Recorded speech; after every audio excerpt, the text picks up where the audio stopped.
करता है यहाँ पे, ट्रेन जैसी एंट्री कर जाती है यहाँ पे, ट्रेन में चालू हो जाता है उनका नाम और किसी का दिक्कत ये सबसे पहली बात तो ये कि पुलिसिंग में क्या होता है, ये सबसे अच्छी खूबसूरती है कि जो भी ऑल इंडिया सर्विसेज में रहते हैं ना, उनकी प्रॉपर्टी रिटर्न्स भरे जाते हैं हर साल में, प्रॉपर्टी डिक्लेरेशन होता है और ऑनलाइन दिख लेते हैं आपको। एक इमूवेबल प्रॉपर्टी सेंट्रल गवर्नमेंट को देना होता है हमको फॉर्मेट में, और आप सब देख सकते हो उसमें। बाद में बिहार गवर्नमेंट हमेशा 31 दिसंबर के बाद सबका इमूवेबल स्थावर अस्थावर संपत्ति का ब्यौरा लेती है, और तो आप उसमें देख सकते हो, कोई दिक्कत नहीं है। अब मुझे समझ में नहीं आया कि अब मैं एक छोटी सी बात बताता हूँ। मेरी शादी हुई 2013 में।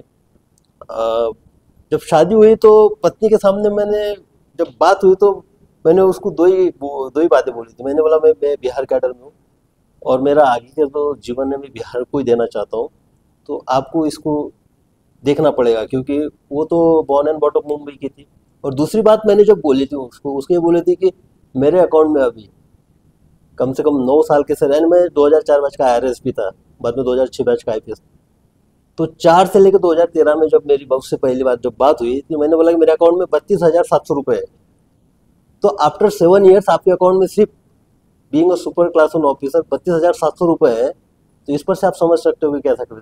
और दुनिया जानती है, जब मैं SP था, किसी का इशू होता है, कोई प्रॉब्लम होता है, तो मैं खुद की जेब से उसकी हेल्प करता था। और वो बोलने वाले बोलते हैं यहाँ पे, तो कौन क्या बोल रहा है क्या नहीं बोल रहा है उस पर तो मुझे जाना ही नहीं है। ठीक है, आप अपना ओपिनियन हो सकता है। पहली बात तो यह है कि जैसा आपका नाम आपके माता पिता ने रखा है, आप सब लोगों का नाम आपके परिवार वालों ने रखा है, तो मेरा नाम भी शिवदीप जो है वो मेरे माता पिता ने रखा है। तो नाम तो हर कोई रखता है, लेकिन जो नाम की एक पहचान होती है, नाम का जो वजूद होता है, वो आपके कामों से बनता है। और मुझे जो शिवदीप नाम की एक आइडेंटिटी दी है, ये बिहार की धरती ने दी है। हाँ, मानो कि मैं अभी IG के पद पे था, बाद में ADG बनता, और भी पद आगे के मिल सकते थे, सेंट्रल में जाता, CBI, IB, NIA, रॉ वगैरह, बाकी जो एजेंसी थे वहाँ पे भी काम कर सकता था। लेकिन जब यहाँ बिहार की दिशा और दशा आने वाले 10 साल में मैं देख रहा हूँ, मैं विजुअलाइज कर रहा हूँ, तो मुझे लगा कि ये स्थिति और दयनीय होने वाली है, जिस टाइप से अभी की जो सिचुएशन है। और जिस धरती ने मुझे नाम दिया है, मुझे पहचान दी है, उस धरती माँ को मैं ऐसे छोड़ के नहीं जा सकता हूँ। अगर मैं खुद के लिए अगर जीता था वहाँ पे, खुद ही प्रमोशन लेकर वहाँ जाता था, खुद के लिए आराम से रिटायरमेंट ले लेता था, उसके बाद अगर अपने गृह राज्य में चले जाता था, तो ये हो जाता था कि मैं एहसान फरामोश हो गया, मैं खुद के लिए जाऊँ। तो मुझे स्वार्थी बनना नहीं था। इस धरती का मेरे ऊपर कर्ज है। आने वाले 10 साल में बिहार की दशा और दिशा बदलने के लिए इस कर्ज को उतारने के दिशा में एक कदम रखना मुझे लगा जरूरी है, इसलिए मैंने त्यागपत्र दिया। और बिहार की दशा और दिशा बदलेगी कैसे? तो सबसे पहली बात यह है कि आप राजनीति को चाहे कुछ भी बोले, कितनी भी गालियाँ दीजिए, लेकिन मैं आपको बताना चाहता हूँ, आप जब मॉर्निंग में उठते हो, आप ब्रश करते हो या मंजन करते हो, तो उस पर भी टैक्स लगता है। आप जो कपड़े पहनते हो, इनफैक्ट अंडरवियर से जब शुरू करते हो, उस पर भी टैक्स लगता है, वो भी आप खरीदते हो। खाना खाते हो, मार्केट में सब्जियां लेते हो, वहाँ से लेके आप रात में जब सोते हो, इलेक्ट्रिसिटी का जो बल्ब होता बंद करते हो, उसका भी आप बिल देते हो, उसका कुछ पैसा देते हो। वो भी कौन डिसाइड करता है? वो सरकार डिसाइड करती है। इसका मतलब है कि आपकी आम आदमी की ज़िंदगी जो है सरकार नियंत्रित करता है। वो डिसाइड करता है कि आप कितना महंगा खाओगे, कितना सस्ता खाओगे, क्या खाओगे, क्या नहीं खाओगे। तो आप उसको डिनाई नहीं कर सकते हो ये सच को। तो जब तक अच्छे लोग, अगर आपको अच्छी ज़िंदगी चाहिए आम लोगों को, तो उसमें से अच्छे लोग जब तक राजनीति में नहीं आएंगे, तो ये बदलाव होने वाला नहीं है।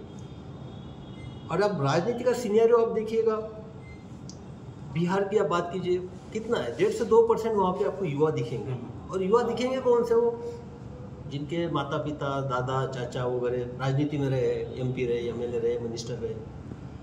और मैं तो मान ही नहीं सकता हूँ, मैंने देखा है बिहार के युवाओं में तो वो पोटेंशियल है, वो फायर है, वो टैलेंट है, कुछ भी कर सकता है, तो भाई वो क्यों नहीं आ रहे? अगर कोई आने की कोशिश भी करता है तो उसको क्यों रोका जाता है? मुझे लगा कि एक लड़ाई लड़नी चाहिए। और मैं यह क्लियर कर देना चाहता हूँ, मुझे नेता नहीं बनना है, मैं नेता बनने नहीं निकला हूँ, मैं युवाओं को नेता बनाने निकला हूँ। उनमें से लीडरशिप के गुण जिसमें मुझे दिखते हैं उसको मैं आगे बढ़ाने के लिए निकला हूँ, उसको प्रमोट करने के लिए निकला हूँ। तो बस ये निकला हूँ। और एक सबसे बड़ी मेरी बात ये मेरे सामने ये थी कि मैं ये अभियान को कब स्टार्ट करूँ। हालांकि मैं 2 साल रुक के भी इस अभियान को स्टार्ट कर सकता था, क्योंकि 2 साल के बाद मेरा VRS हो जाता था, 20 साल के सेवा के हो जाते थे और मुझे पेंशन चालू हो जाता था। लेकिन जो सिचुएशन अभी जो दिख रहा है मुझे, जो एक खिचड़ी बनी हुई है, तो मुझे लगा कि नहीं, अभी ये राइट समय है।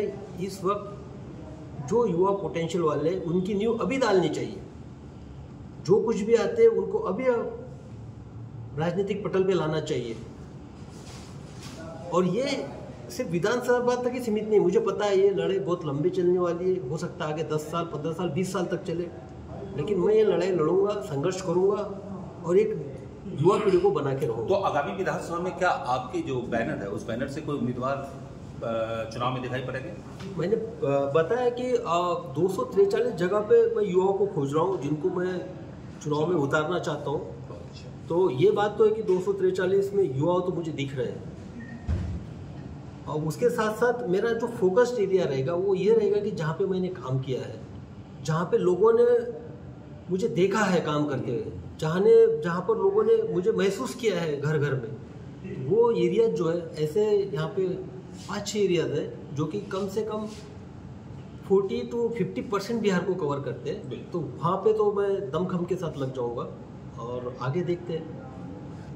और कुछ सवाल किसी से बोल जाए सर, अगर मान लें कि आप चुनाव में आपकी पार्टी जाती है, कुछ छोटा सा सवाल है, और आप कुछ सीट जीत जाते हैं, तब अगर गठबंधन को अवसर मिलेगा तो क्या आपके युवा जो जीत के जाएंगे वो गठबंधन के सरकार में शामिल होंगे?